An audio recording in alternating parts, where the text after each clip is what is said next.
नमस्कार दोस्तों, राधे राधे। मैं प्रियंका अपने चैनल प्यारा से बंधन पर आपका बहुत बहुत स्वागत करती हूँ। जैसा कि आप लोग जानते हैं कि यह बंधन है प्यार और समर्पण का, भक्त और भगवान का। तो दोस्तों, कल से यानी 28 अक्टूबर से कार्तिक मास प्रारंभ हो रहा है। आप सबको कार्तिक मास की बहुत ढेर सारी शुभकामनाएं।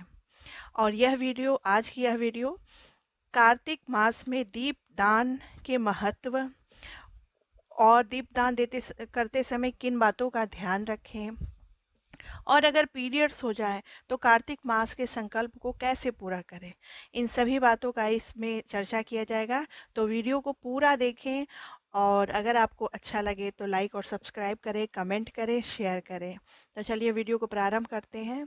दोस्तों, अगर आप कार्तिक मास में किसी भी प्रकार का संकल्प नहीं ले रहे हैं, जैसे कार्तिक स्नान, कार्तिक कथा, तुलसी पूजा, रात्रि जागरण, विष्णु जी का जप करने का अथवा पूरे कार्तिक व्रत, एक टाइम भोजन करने का, तो आप एक संकल्प तो अवश्य ही लें, दीपदान का।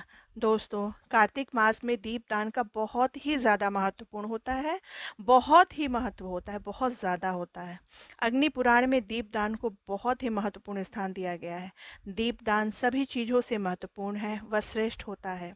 ये दीपदान तुलसी दीपदान, नदी दीपदान, शिवालय में शिवलिंग के पास दीपदान, किसी ब्राह्मण के घर दीपदान, कहीं भी हो सकता है। परंतु कुछ करने से पहले आपको पहले दिन संकल्प लेना होगा कि मैं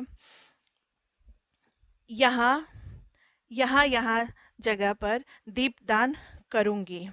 संकल्प लेने से पहले आप बोलिए श्री विष्णु, श्री विष्णु, श्री विष्णु, और उसके बाद अपने संकल्प को लीजिए, चाहे जिस भी प्रकार का आप संकल्प लेना चाहते हैं। कार्तिक स्नान का लेना चाहते हैं तो उसका भी बोलिए, तुलसी पूजा का, दीप दान का, तो सब चीज़ों का संकल्प आप बोलिए। संकल्प लेना आवश्यक होता है, परंतु कभी कभी कहीं अचानक जाना पड़ता है, कोई वजह से दीपदान नहीं कर पाते हैं, दीपदान छूट जाता है, तो हम ये संकल्प लें कि मैं अमुक नाम, अमुक गोत्र, पूरे कार्तिक महीने में जितना हो सके ज़्यादा से ज़्यादा दीपदान की कोशिश करूंगी।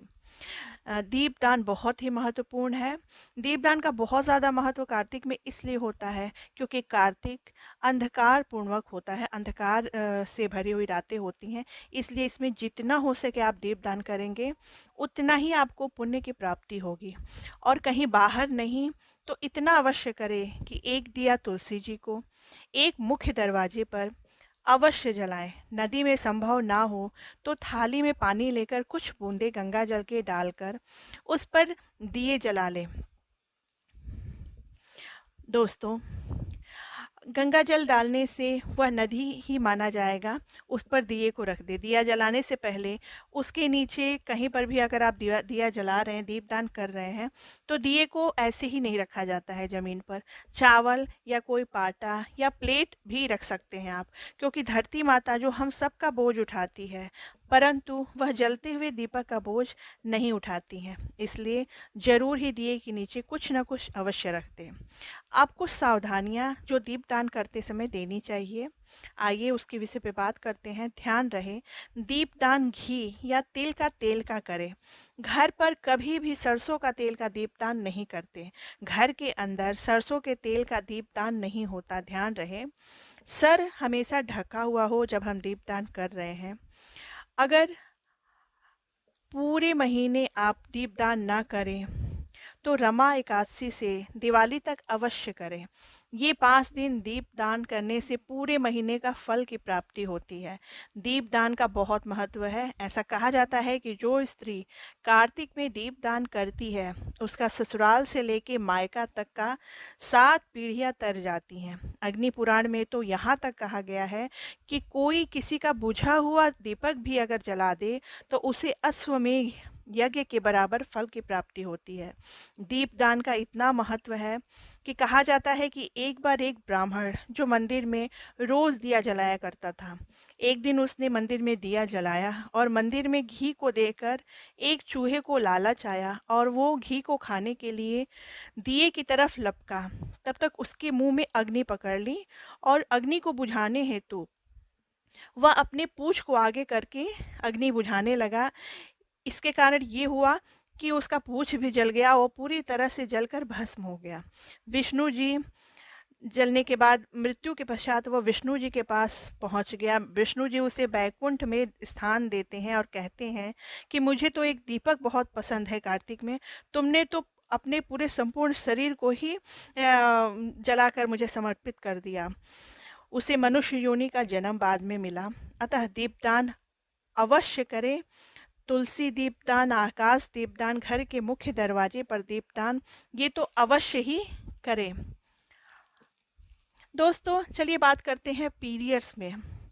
जैसा कि आप लोग जानते हैं कि अगर औरतों को पीरियड्स हो जाए और वो पूजा ना कर पाए, महीने में कुछ दिनों पूजा ना कर पाए, तो वो अपने संकल्प को कैसे पूरा करें। उस समय, उन दिनों में संकल्प कैसे पूरा करें, तो महिलाएं 5 दिन अगर दीपदान करने में अशुद्ध हैं तो परिवार के किसी भी सदस्य से अपने पति द्वारा आपके नाम से दिए जलवा दें, या रमा एकादशी से दिवाली तक 2 दिए जलाकर संकल्प को पूरा कर ले। अन्यथा देव उठनी एकादशी को या पूर्णिमा को पूरे महीने के 31 दिए जलाकर संकल्प को पूरा कर ले। जो कार्तिक स्नान के लिए संकल्प लिया है वह सुबह तारों की छांव में अर्थात 4 बजे नहाना नहीं छोड़े। ऐसा नहीं है कि अगर पीरियड हो गया है तो चलो भाई 5 दिन हम आराम से उठ रहे हैं, नहीं। अगर आपने संकल्प लिया है तो आप उसी तरह तारों की छांव में सुबह भोर में ही उजाला होने से पहले स्नान करें। बस ये ध्यान दें कि पीरियड्स के समय पानी में गंगा जल व तिल ना डालें। बाकी वैसे ही सुबह स्नान करें, तुलसी जी को स्पर्श ना करें। बाकी मानसिक पूजा करें बिना स्पर्श किए हुए। अगर कथा सुनने का संकल्प लिए हैं तो मोबाइल पर सुन सकती हैं, बस किताब को स्पर्श ना करें। इस तरह आपके सभी संकल्प भी पूरे हो जाएंगे और पूर्ण पुण्य की फल की प्राप्ति भी होगी। तो दोस्तों, आप दीपदान का संकल्प अवश्य लें और उम्मीद है कि वीडियो पसंद आई होगी, तो लाइक और सब्सक्राइब